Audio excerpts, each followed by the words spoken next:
Hello everyone, this is a video on the haiku in the Twilight Rain by Matsuo Basho. Matsuo Basho is the pseudonym of Matsuo Munefusa, lived between 1644 and 1694 in Japan. He is admired as the supreme Japanese haiku poet who greatly enriched the 17-syllable haiku form and made it an accepted medium of artistic expression. Haiku is an unrhymed poetic form consisting of 17 syllables and 3 lines. The first line consisting of 5 syllables, second line 7 syllables, and third line 5 syllables. The haiku first emerged in Japanese literature during the 17th century as a terse reaction to elaborate poetic traditions, though it did not become known by the name haiku until the 19th century. Interested in haiku from an early age, Basho at first put his literary interest aside and entered the service of the local feudal lord. After his lord's death in 1666, however, Basho abandoned his samurai or warrior status to devote himself to poetry. Moving to the capital city of Edo, now Tokyo, he gradually acquired a reputation as a poet and critic. In 1679, he wrote his first verse in the new style, for which he came to be known. On a withered branch, a crow has alighted, nightfall in autumn. The simple descriptive mood evoked by this statement and the comparison and contrast of two independent phenomena became the hallmark of Basho's style. He attempted to go beyond the stale dependence on form, which was prevalent during his day, and he turned to he considered haiku at that time as a literary pastime, nothing more than a literary pastime. So Basho insisted that haiku must be at once unhackneyed and eternal. Following the Zen philosophy he studied, Basho attempted to compress the meaning of the world into a simple pattern of his poetry. Living a life that was in true accord with the gentle spirit of his poetry, Basho maintained an austere, simple hermitage that contrasted with the general flamboyance of his times. Occasionally, he withdrew from society altogether, retiring to Fukugawa, site of his Basho-an, or cottage of the plantain tree, a simple hut from which the poet derived his pen name. Later men, honoring both the man and his poetry, revered him as the saint of haiku. A few poems from haiku from him can be seen here. Look at the first one. Won't you come and see loneliness? Just one leaf from the kiri tree. Kiri is a tree that you see in the picture, and during the flowering season, you don't see any leaves on the tree. It will be full of flowers. So the single leaf is symbolic of the loneliness. A few more poems.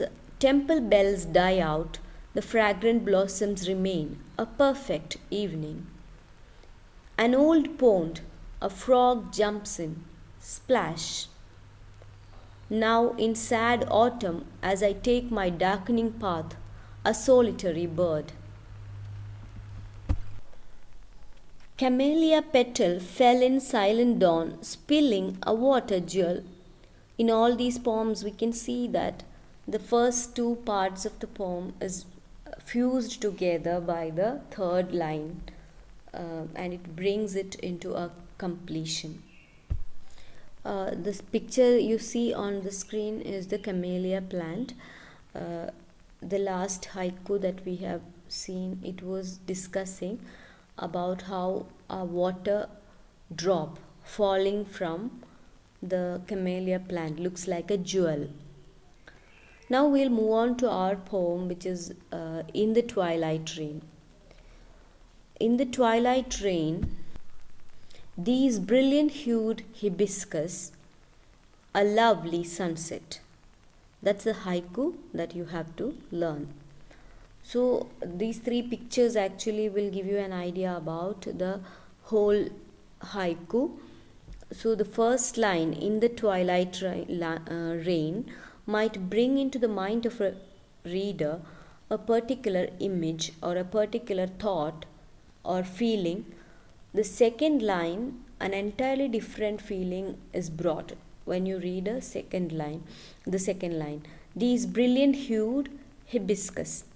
And the final line, like a lovely sunset, can be considered as a fusion of the two feelings. Now, analyzing the poem, Basho states about poetry.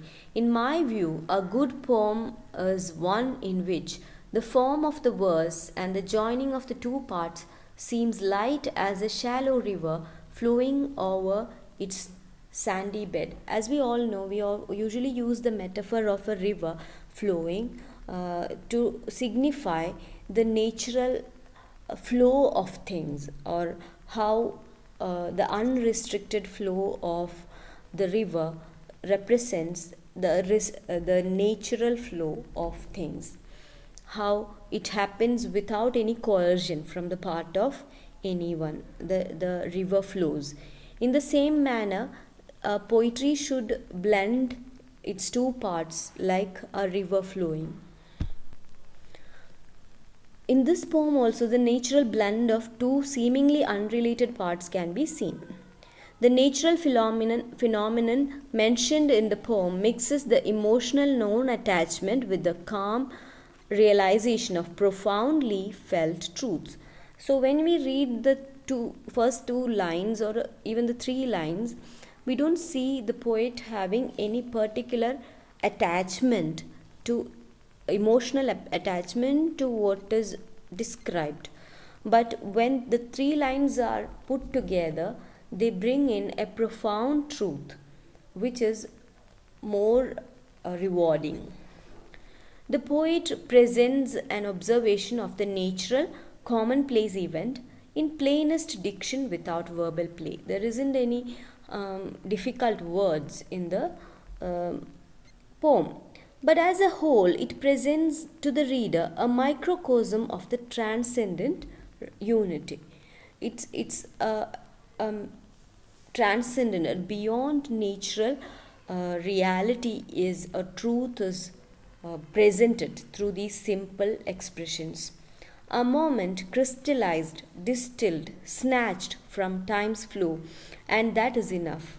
All suggestion and implication, the haiku event is held precious because in part it demands the reader's participation. So we can see that there is scope for suggestion in haiku, and reader's participation is a must. Without a sensitive audience, it would be unimpressive, a haiku. Haiku's great popularity is only partly due to the avoidance of the forbidding obscurities found in other kinds of verse. More important, it is likely to give the reader a glimpse of hitherto unrecognized depths in the self. So, some people say that haiku usually became popular because it doesn't have obscure or difficult parts in it, or vocabulary in it, concepts or images in it. But it's more because a person, when he or she reads the haiku, gets a revelation about hitherto unseen depths of their own self. In the poem, the reader is left to his emotional interpretations about the distinct moments in nature: the twilight rain, brilliant hued hibiscus, and lovely sunset. Suggestibility is the secret of the poem. Each one is left to suggest whatever that comes into their mind. There is a room for suggestions as a poet uses fewest possible words to express his feelings. This is a Zen tradition that they don't use too many words. Basho believed in seeking the true and beautiful in the daily experience. There is nothing exotic about the three images in the poem. Twilight rain may suggest gloom, nostalgia, or calm, while brilliant hued hibiscus may bring in vibrancy and intensity into the reader's mind. The image of lovely sunset blends the two images in the way sunset merges day into night. The calmness and vibrancy together brings in the mystic, transcendental experience of seeking truth. The chief reason for Basho's universal appeal is that he never leaves nature, which is one though through all processes and manifestations, the sole unchanging thing that we know. Throughout his life as a wanderer, Basho sought to celebrate, whether his eyes turned to the mountain or valley, whether his ears heard thunder or birdsong, whether his foot brushed flower or mud. He was intensely alive to the preciousness of all that shared the world with him.